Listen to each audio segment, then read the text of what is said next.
Selam dostlar, bugün biz жұмысын істейміз.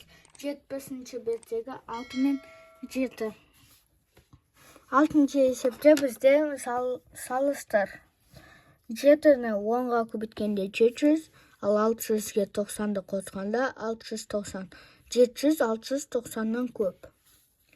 Енді 1000-ды 10-ға бөлгенде 100, 10-ды 20-ға көбейткенде 200. 200 100-ден көп. 30-ды 2-ге көбейткенде 60, 360-ды 60-ға бөлгенде 6. 60 үлкен. 444-ті 9-ға қосқанда 455.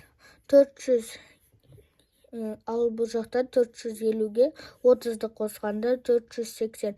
480 455-тен көп. 300-ді 100-ге бөлгенде 3, ал 210-ды